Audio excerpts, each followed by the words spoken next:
All right, so here we are in Unit 9, where we are starting to talk about stoichiometry. It's a concept that goes along with the chemical reactions that we've been seeing and also the mole conversions that we did in Unit 7. So in this one, we're really combining the last two units into a single concept. Now, stoichiometry, I know that it seems like a very complicated word, but what it really is just a method that we use for calculating the amounts of reactants we need to start a reaction and the amount of products we can get out of it. And one thing that I want to point out right from the top is this word stoichiometry. I know that it has a CH right in there, and you're familiar with that CH making a ch type of sound, kind of like in the word cheese. But in this case, the CH will make a k sound. So that's why we say stoichiometry. It won't be stoichiometry. So make sure that you practice on that. Make sure you say stoichiometry every time. All right, and in this first section, 9.1, we're getting into ratios, and we're just relating the amounts, the moles of two different substances and how they are related to each other, how many you need for a reaction to happen, and then how you might have something that's left over or something that you don't have enough of. All right, so let's go ahead and get into it. So the vocabulary that you need to be familiar with is the mole ratio, the excess reactant, limiting reactant, and the theoretical yield. So now, when we talk about mole ratios, the first thing that we need is a balanced chemical equation. And just a short reminder of what we covered in the last Unit 8 is that a balanced chemical equation follows the law of conservation of mass. And what that means is when you have a chemical reaction like this with the reactants on your left side, the products on the right side, and they're separated by the reaction arrow, we need to have the same types of elements and the same number of atoms on both sides of the equation. So our left side needs to be the same as the right side when it comes to the number of elements and atoms, but those atoms can be connected and bonded in different ways. We can have different chemicals, different substances, but the atoms are still the same.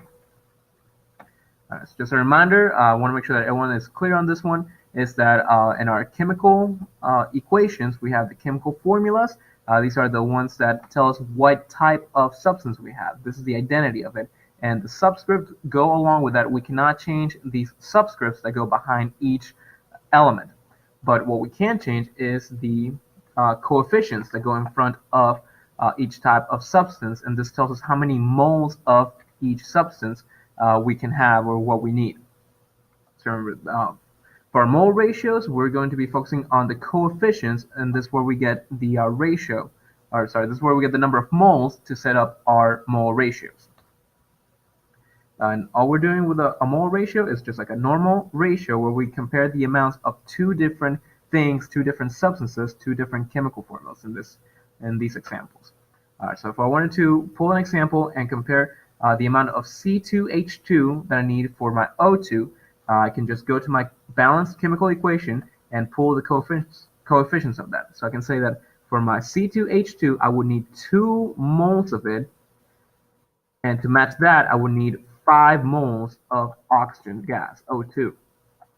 And so as compared to my two reactants, that's saying that for every 2 moles of C2H2 that I want to react, I need 5 moles of oxygen gas to go with it. And we can also compare this to the products on the other side. So if I wanted to compare against C2H2 and compare it to my product of water, that's saying that for every 2 moles of C2H2 that I put in, I will be getting out 2 moles of H2O. The next thing that we need to consider is that for our reactants, we can have 2 different types. We can classify them in 2 different ways. We can either have an excess reactant or a limiting reactant.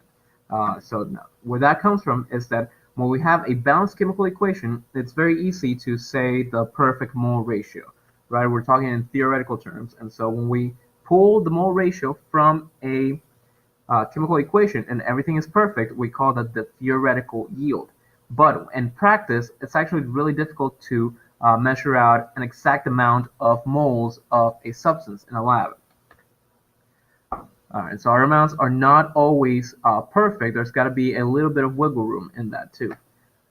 And so what that comes down to is, especially if you only have 2 reactants, or you can have 2 or more reactants, but there will always be one reactant that we have more of. We have a little bit extra of it. And so actually this reactant that we have extra of, that we have in excess, is called the excess reactant. And because we have a lot more than we need, it's not completely used up. We will always have a little bit left over. And then the opposite side of that is the limiting reactant. This is the stuff that we run out of first. So let's see. Let's draw an analogy to sandwiches. We're going to be using sandwich ingredients instead of chemical equations to just put this into perspective a little bit. Something that's a little bit easier to understand. So I like to go to a simulation that I have on this where we can pull different things. So this is a simulation called PHET, and it's from the University of Colorado Boulder website that they provide this for us. But it's a very useful tool for trying out these different things and making it just a little bit more tangible on the computers. So let's see. For these chemical equations, again, you can have a chemical equation that is completely balanced, but taking it to our example of sandwiches, instead of thinking of a chemical equation, think of this more as a recipe. So in this recipe, say that we're making cheese sandwiches, we would need 2 slices of bread and 1 slice of cheese to make a cheese sandwich. This is our recipe, or in other words, it's our chemical equation that we need. So what that means for our reactants is that we need to put in 2 pieces of bread. So let me go ahead and put that in. 2 pieces of bread and 1 slice of cheese to make a sandwich. These are the things that we need. But notice that in this simulation, I can also mess with the number of things that I'm putting in. So in this case, let's say that we wanted to make a second cheese sandwich. We need to put in 2 more slices of bread. So let's go ahead and try that. 2 slices of bread and 1 more slice of cheese to do this. All right, but notice here that when I put in my bread, I don't get a sandwich left. Notice that on this simulation here, I can have my products, these are the complete sandwiches, and the leftovers, these are the incomplete sandwiches. So in this one, if I put in 2 pieces of bread and no more cheese, I can't get another cheese sandwich. I just have bread on this one. And this is what you see here that I have, for my leftovers, I have 2 slices of bread. And it won't be anything else until I put in another slice of cheese. So let's try that. All right, great. I have 3 cheese sandwiches left. So now notice here that, what if I just put in 1 more slice of bread? What if I'm running out, I only have 1 last slice of bread, but I still want to make another cheese sandwich. And let's say that I had enough cheese for it. So notice that even though I stacked it on the amount of cheese that I have left, because I don't have enough bread, I don't have 2 pieces to make another sandwich, I can't make any more sandwiches. And that's the idea of the limiting reactant. I don't have enough bread to make any more sandwiches.